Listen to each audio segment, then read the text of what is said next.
noches y bienvenidos a esta edición de Este Oeste. Hoy vamos a conversar acerca de un tema que ya ha sucedido en el resto del mundo de alguna forma. Son tres aspectos diferentes de los que vamos a hablar hoy que tienen que ver con crecimiento. Vamos a hablar de cómo tenemos que poder planificar y visualizar el crecimiento de Guatemala país para los próximos 20 años como mínimo. Países que ya voltean a ver 50 años para adelante su crecimiento, especialmente a nivel de ciudades. Y para hablar de este tema me acompañan hoy acá Óscar Avalle, quien es representante del Banco Mundial acá en Guatemala, y Fernando Carrera, quien es secretario de planificación de CGPLAN, con quienes vamos a conversar acerca incluso de un evento que se va a llevar a cabo este martes y miércoles en Guatemala, justamente para hablar de ese tema.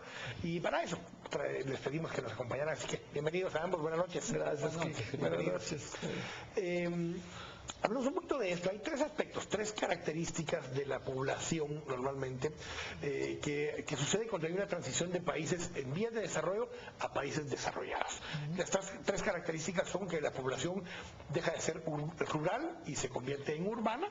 La segunda característica es que empieza a envejecer un poco la población por dos características. Una, el promedio de vida es más largo, y dos, empiezan a tener menos hijos en promedio en la población. Y la tercera característica es que pasa de ser una población pobre a una población más de clase media, y de clase media urbana principalmente. Hablemos un poco de lo que eso es la realidad en el resto del mundo, en todo el mundo, y cómo esas dinámicas se han dado. Fernando. Sí, bueno, muchas gracias, Kike y Óscar. Sí, a ver, son tendencias globales como lo marcabas. Yo diría que en términos de lo que es un proceso global, lo estamos viviendo realmente en este siglo XXI. Porque las transiciones que mencionabas, que se han dado particularmente en los países de mayor desarrollo económico, hasta este momento ha sido solo una minoría de la población mundial. Tal vez lo que es notorio para el siglo XXI es que este proceso está pasándole a la mayoría de la población mundial. En el año 2007 el mundo pasó de ser una población principalmente rural a una población principalmente urbana. 2007 fue más o menos el punto de quiebre de rural a urbano. Por supuesto, ese es un elemento, pero como siempre los promedios esconden las diferencias. Claro. Y hay algunos que todavía quedan muy rurales y todavía van a hacer la transición. Pero el punto importante que quería destacar es que esto se ha vivido, pero se ha vivido en una escala donde la mayor parte de la población mundial no lo vivía. ¿Okay? Y que lo que tenemos en este siglo XXI es que eso lo va a vivir toda la humanidad, para ponerle en esa escala. Incluso regiones que históricamente hemos considerado con mucho problema estructural y rezago estructural, como el África subsahariana, está viviendo ese proceso que acabas de describir. Y bueno, eso es parte de una discusión global de cómo vamos a manejar un mundo con esas características.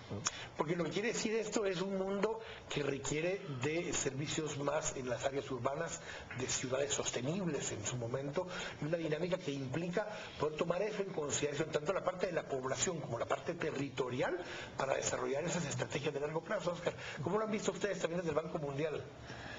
Yo creo que ese es un tema clave en el proceso de desarrollo de los próximos años.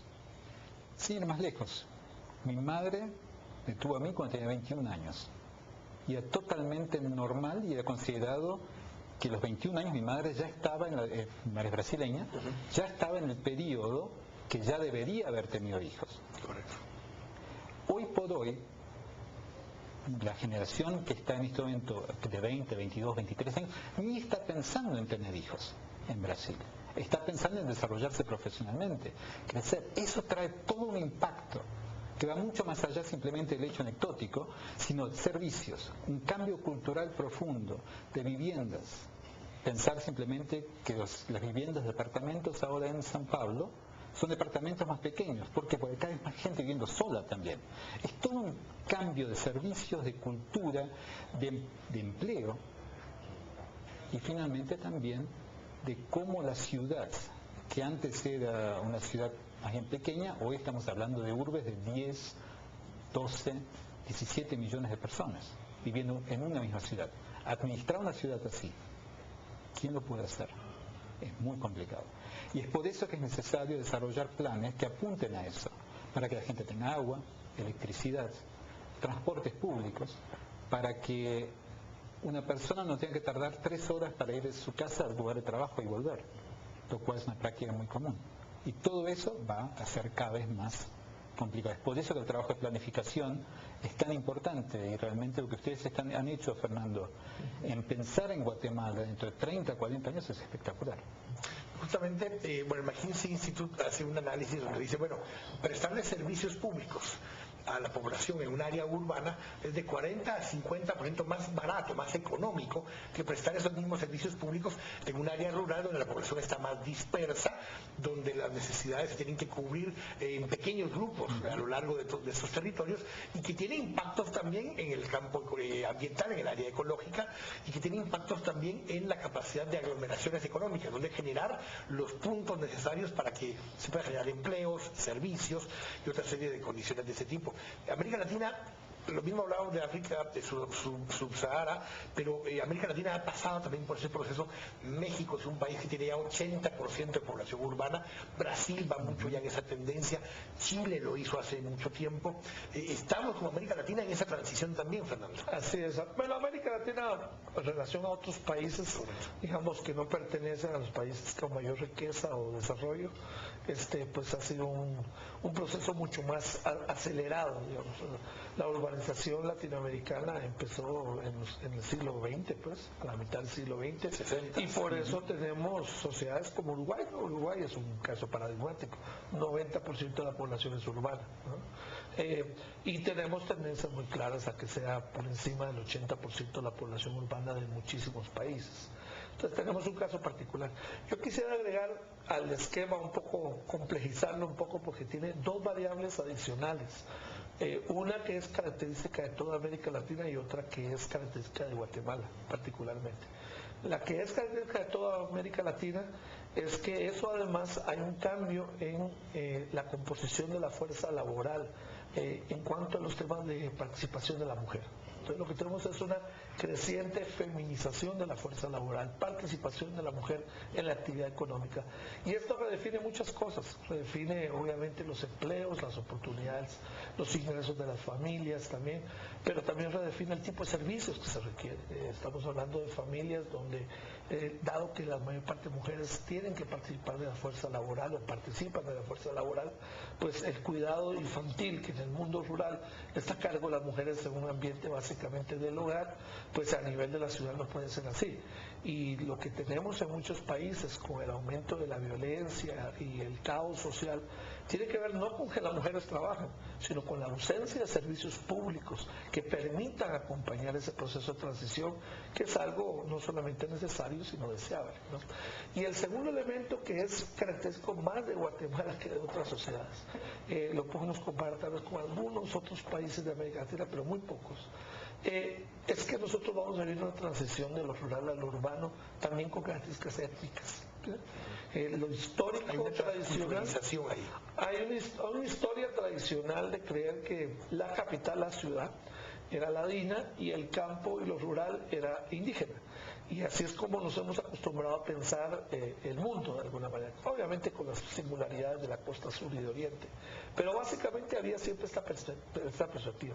Bueno, lo que vamos a tener crecientemente es población indígena urbana, ¿okay?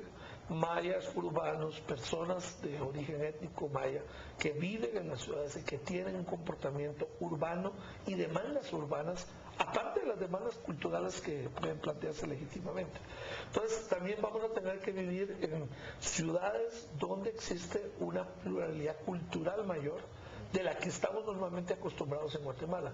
Y yo creo que eso nos va a permitir reforzar la idea real de que vivimos en un país con una enorme diversidad cultural y que esa multiculturalidad pues debe convertirse en un activo y no un pasivo para el desarrollo de este país. Parte de todo esto, en alguna forma lo han vivido otros países de América Latina, todas estas características que estábamos hablando, incluyendo el tema de población indígena o no, países como Perú, como la misma Bolivia, que están en esas transiciones muy parecidas a las nuestras, incluso Brasil, en algunas regiones, en algunos estados de Brasil, pasaron por todo esto. Hablemos un poco de eso, qué experiencias han habido en esos otros países antes de entrar a ver las características de la población guatemalteca. Antes de venir acá yo estuve casi 4 años en Bolivia, trabajando muchísimo en el tema urbano. Y en Bolivia, en La Paz y en el Alto, se dio un fenómeno muy parecido, en el cual la población indígena, la población aymara y la población quechua empezaron a llegar a la ciudad de La Paz y empezaron a formar un núcleo urbano enorme. Tan sí que teníamos en este momento dos ciudades, La Paz, que es la capital tradicional, con 1 millón de habitantes, y El Alto, que creció casi caóticamente y está en casi 2 millones de personas. En esa ciudad, el mayor desafío hoy por hoy es justamente lo que decía Fernando.